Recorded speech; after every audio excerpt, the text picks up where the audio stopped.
I have a Whirlpool microwave here. It sparks when you turn on.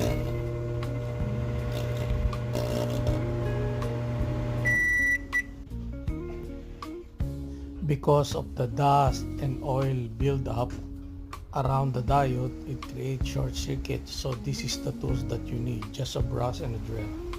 So you have to brush and clean up the diode, but you have to do a visual inspection. If there's any crack, you have to change the diode, or otherwise you can just clean it like this one. Make sure that the white braided sleeve is not touched to the diode, and then start the machine. Spark is gone, microwave is working.